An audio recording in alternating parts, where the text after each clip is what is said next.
السلام علیکم. آپ دیکھ رہے ہیں روشن ٹی وی انٹرنیشنل. میں ہوں نذیر جرمنی کے اسٹوڈیو سے. ناظرین، ہماری کوشش ہوتی ہے کہ دنیا بھر سے اچھی اچھی شخصیات سے آپ کو ملوایا جائے. آج ہمارے خاص مہمان ہیں جاپان سے. ہم وہ ہیں حافظ امجد عارف صاحب. ہم ان کے پاس چلتے ہیں. جی السلام علیکم. وعلیکم السلام ورحمۃ اللہ. نصیر بھائی کیا حال چال ہے؟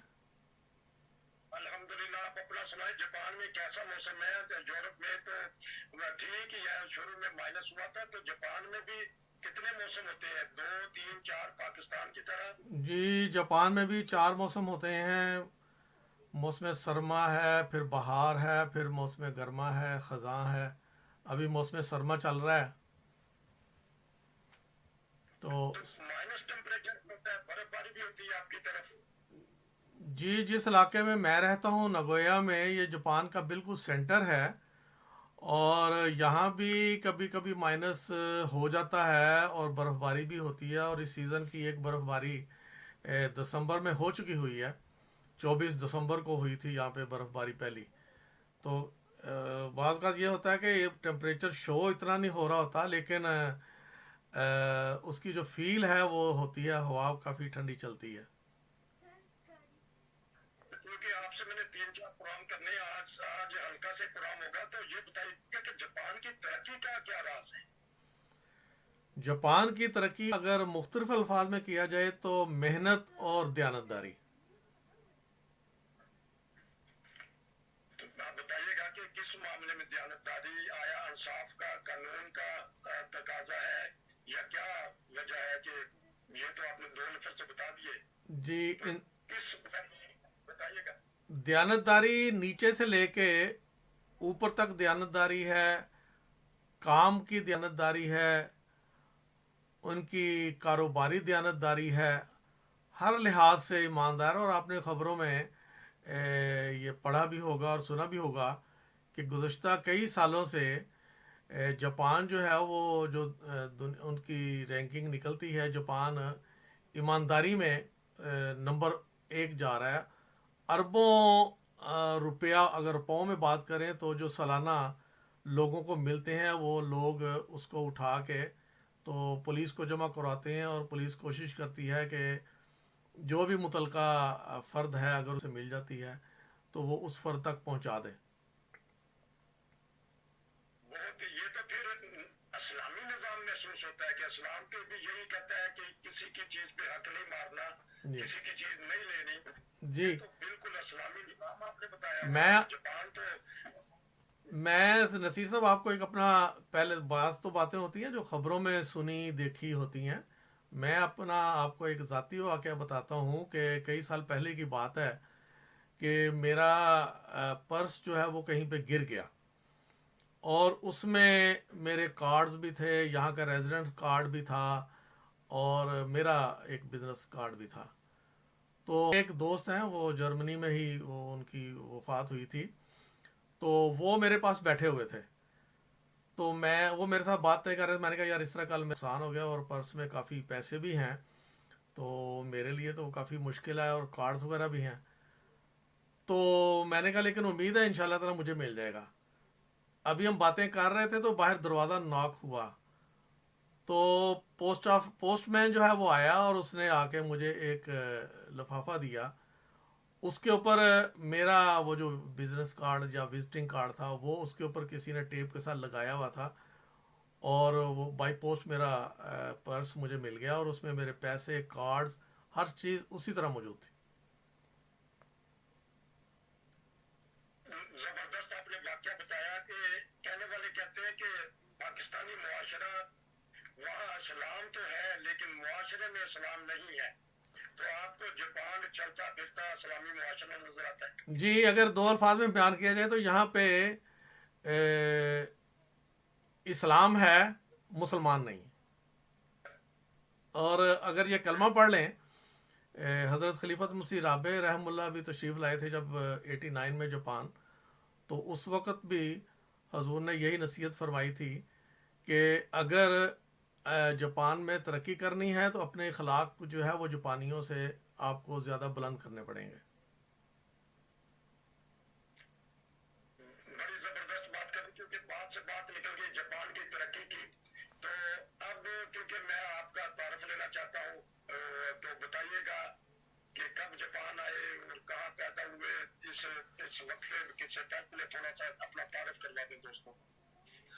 جی میں جاپان آیا تھا. میری پیدائش سرگودا شہر کی ہے اور 88 میں فروری میں جاپان آیا تھا. یوں کہہ لیں کہ تقریباً اب 34 سال ہو جائیں گے یہ جو فروری آ رہی ہے, اور اس وقت سے میں یہاں پہ جاپان میں مقیم ہوں. اور پاکستان میں کیونکہ آپ نے والدے کا عرصہ گزارا تو کس طرح گزارا, کہاں تعلیم حاصل کی, پھر کھیلے کودے, کوئی دوستوں کو بتائیے گا, پھر میں اور باتیں کرتے ہیں. جی پرائمری تک میں نے سرگودا میں ہی تعلیم حاصل کی. پھر اس کے بعد میں والد صاحب نے مجھے روا میں قرآن کریم حفظ کرنے کے لیے داخل کروا دیا جامعہ احمدیہ میں. پھر میں نے قرآن کریم حفظ کیا اور اس کے بعد پھر میں نے میٹرک میں ہی پرائیویٹ جو ہے وہ میٹرک کیا اور پرائیویٹ ہی ایف اے کا امتحان دیا. اور اس کے بعد بی اے کی میں تیاری کر رہا تھا کہ پھر مجھے جاپان آ گیا. تو کیونکہ ایک اور بات بھی کہ آپ نے جاپان کی بے شمار ترقیات دی, اور جاپانی معاشرہ ہے یہ پاکستان کو کس طرح سمجھتا ہے, نگاہ میں ہے پاکستانی لوگ؟ ایک وقت تو تھا کہ یہاں پہ کافی پاکستان کا نام بدنام ہوا تھا, لیکن اب جو ہے وہ قدر صورتحال بدل گئی ہے کہ چوری چکاری میں اور شروع میں لوگوں کے پاس ویزے نہیں ہوتے تھے تو چینا جھپٹی, عورتوں کو خواتین کو تنگ کرنا, ان سے پرس وغیرہ چھین لینا, یہ کام شروع میں کرتے رہے ہیں پاکستانی. اب زیادہ تر لیگل ہیں اور جاپانیوں سے انہوں نے شادیاں کر لی ہوئی ہیں تو اس قسم کے وارداتیں کم ہیں, لیکن ابھی بھی گاہے بگاہے کوئی نہ کوئی کیس جو ہے وہ سامنے آتا رہتا ہے. میں ایک عرصے سے پولیس میں مجھے یہاں پہ ایز اے انٹرپریٹر جو ہے وہ بلاتے ہیں جب کوئی پاکستانیان یا اردو سپیکنگ پنجابی سپیکنگ اگر ملیں تو وہ پولیس والے بلاتے ہیں ترجمانی کے لیے.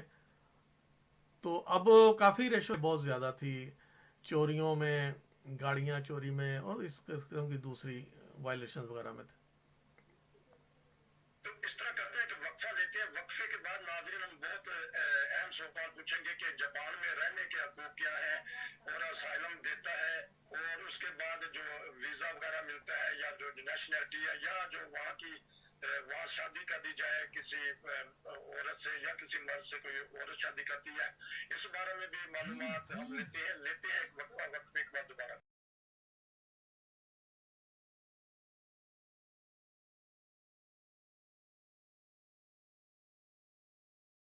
جی وقفے کے بعد دوبارہ حاضر. جاپان سے ہیں ہمارے ساتھ حافظ امجد عارف صاحب, ان سے بڑی اچھی باتیں ہو رہی ہیں. میں پتہ کروں گا کہ جو ملک ہے یہ آفیشیل اسائلم دیتا ہے دنیا والوں کو جہاں سے لوگ آتے ہیں اسائلم کے لیے؟ جی نصیر صاحب سائلم دیتے ہیں لیکن اس طریقے سے نہیں ہے جس طرح کہ یورپ میں آئے اور چند مہینوں میں یا چند سالوں میں ہو جائے. یہ سیاسی طور پر چلتے ہیں.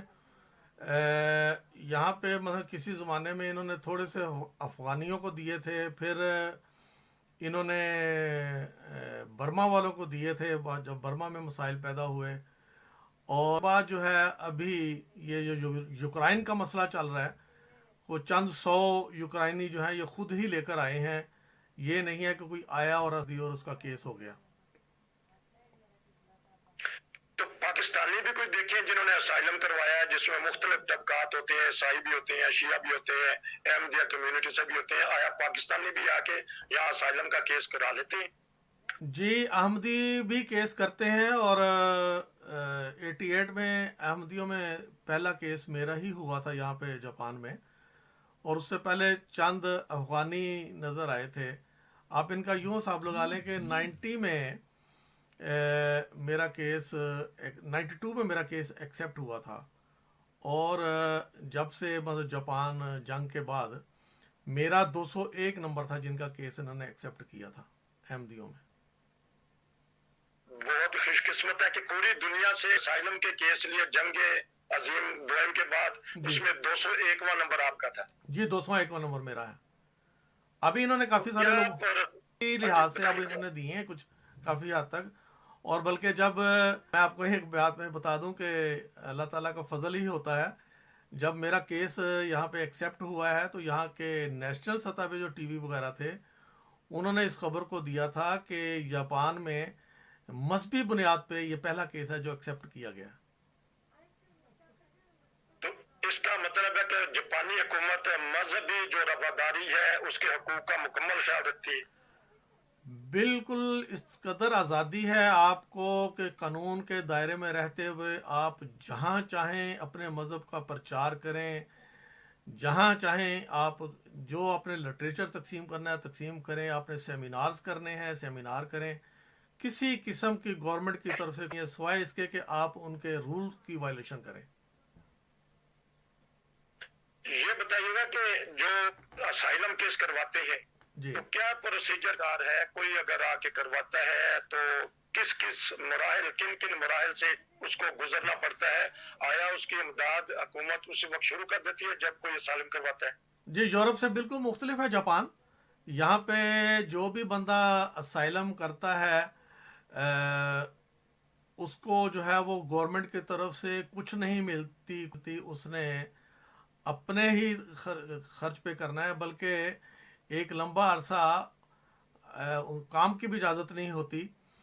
جب ان کو 6 مہینے کے ویزے کا کارڈ مل جاتا ہے تو پھر وہ کام کی اجازت دیتے ہیں. اگر اس دوران وہ کام کرتے ہوئے پکڑے جائیں تو گورنمنٹ ان کو اریسٹ بھی کر سکتی ہے اور کوئی بھی قانونی کارروائی کر سکتی ہے. قانونی طور پہ کام کی بھی اجازت نہیں ہے، وہ کہتے ہیں جی اپنا خرچہ آپ نے خود اٹھانا ہے.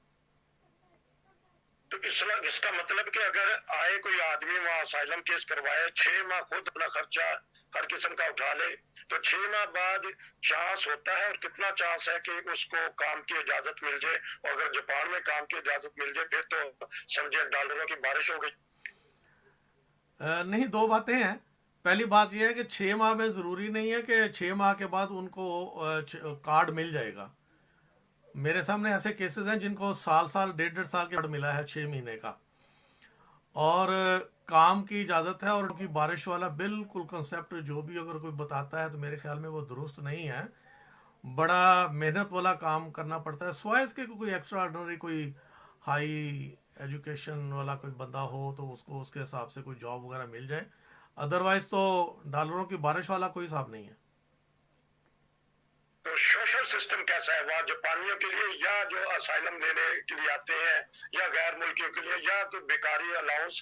کیسا سسٹم ہے؟ یورپ میں تو بیکاری الاؤنس ہوتا ہے کہ اگر کسی کے پاس کام نہیں تو پھر اس کو سرکار اپنے اتنے اخراجات دے دیتی ہے کہ وہ کرایہ دے دے اور کھانے پینے کا انتظام کر لے.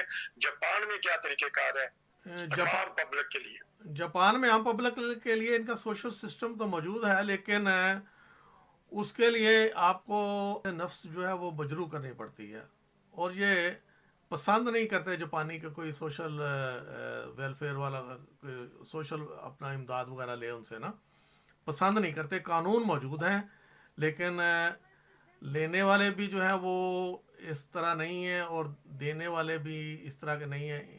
یہ انہوں نے قوانین اپنے چھاپے تو ہوتے ہیں لیکن محدود سطح پر ہوتے ہیں. ہم لوگوں کو پتہ بھی نہیں ہوتا کہ ہمارے رائٹس کیا ہیں. تو جاپان میں جو ارادی قوت ہے ان کو ضرورت نہیں، جس طرح آپ نے کہا کہ یوکرائن سے صرف چند 100 لے کے آئے ہیں، اس طرح یہ اسائلم کے ان کے طریقہ کار بھی سخت ہے. جتنی یہ ترقی کر رہا ہے تو بندوں کی ضرورت نہیں کہ یہ سارا رپورٹ سے ہی کام لے رہے ہیں. بڑی بڑی کمپنیاں تو روبوٹ سے بھی کام، لیکن ابھی ان کو زراعت میں کافی پرابلم پیش آ رہی ہے کہ وہ فوت ہوتے جا رہے ہیں. نوجوان جو ہیں وہ زراعت کی طرف توجہ نہیں دے رہے. تو ابھی انہوں نے ویتنام کے ساتھ ایگریمنٹ کیا ہے اور ان کو یہ لے کے آ رہے ہیں کانٹریکٹ کے اوپر 3 سال کے ویزے کے اوپر. اور لیکن جو آتے ہیں ان کو پہلے وہاں پہ جاپانی زبان سکھائی جاتی ہے، وہاں پہ ٹریننگ دی جاتی ہے کہ اس طریقے سے جو ہے وہ زراعت ہوگی. تو وہ 3 سال یہ ان کو لے کے آ رہے ہیں. تو غالباً اس سال جو ہے وہ میں نے جو پڑھا تھا مجھے یاد پڑتا ہے غالباً 30,000 ویتنامی جو ہیں وہ آئے ہیں ادھر. اور اس طرح اور بھی دیگر ملکوں سے انہوں نے کچھ کانٹریکٹ کے اوپر لوگ لیے ہیں 3 سال کے بعد، اور ان کا معاہدہ یہ ہے کہ انہوں نے سال کے بعد واپس جانا ہے اور پھر وہ نئے لوگ آئیں گے. اچھا، تو اگر ویزا بڑھوانا چاہے تو بڑھا نہیں سکتے، یا دوبارہ ان کو اپنے ملک میں جانا پڑے گا پھر وہاں سے اپلائی کریں؟ جی ابھی تک تو جو قانون ہے وہ یہی ہے کہ ان کو واپس جانا پڑے گا. تو پاکستانی پہ ان کی نظر نہیں پڑی؟ جاپان والوں کی ڈر گئے ہیں کہ پاکستان پاکستانیوں کو بھی تھوڑی سی ریلیف دے دیں, وہاں سے بھی کوئی بندے لے آئیں. خبریں تو نکلتی رہتی ہیں کہ جی معاہدہ ہو گیا, لیکن عملاً ابھی تک نہیں دیکھا کہ اس کے تحت کبھی کوئی آتا ہوا کبھی دیکھا نہیں ہم نے.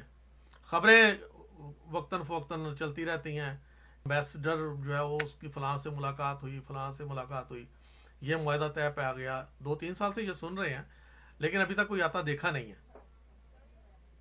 اچھا, تو یہ بتائیے گا کہ جب کیس پاس ہو جاتا ہے تو پھر اس کے بعد پروسیجر کیا ہے ویزے وغیرہ کا, نیشنلٹی کا, اور اگر وہاں کوئی شادی کر لے تو یہ معاشرہ کیسا سمجھتا ہے شادی کو, قانون کیسا سمجھتا ہے, کیونکہ خطرہ بھی ہوتا ہے کہ بعد میں شادی ٹوٹ گئی تو پھر ویزا لے لے گا, نیشنلٹی مل جائے گی کسی کو.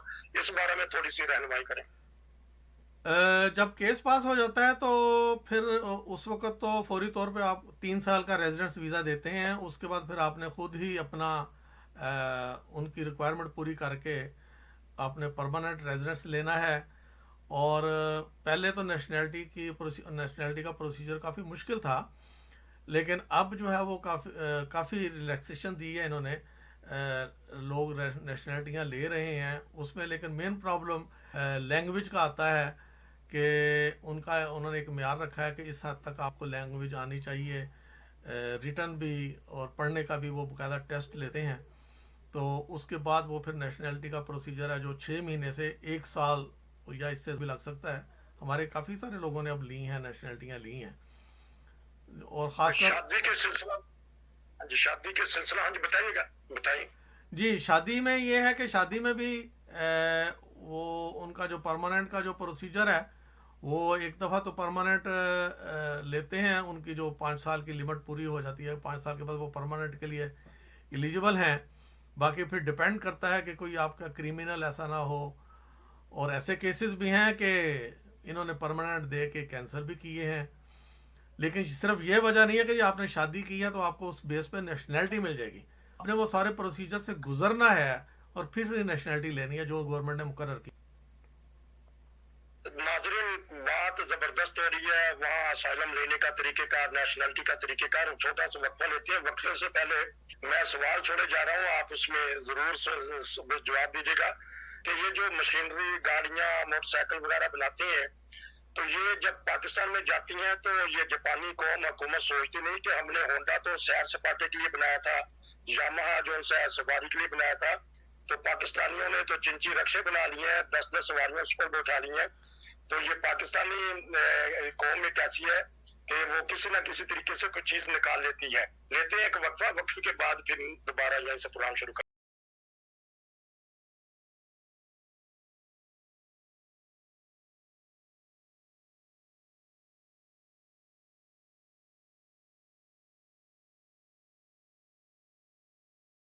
وقفے کے بعد دوبارہ حاضر. بات ہو رہی ہے, ہمارے حافظ امجد عارف صاحب ہیں, جاپان کے بارے میں بتا رہے ہیں. تو جمال نے اتنی ترقی کر لی ہے کہ رپورٹ دیکھتے ہیں, ہم جرمنی میں بیٹھ کے بھی جاپان کی باتیں سنتے ہیں. تو جو پاکستانی ہیں وہ زیادہ جاپانی چیزیں استعمال کرتے ہیں, گاڑیوں سے لے کے موٹر سائیکل تک.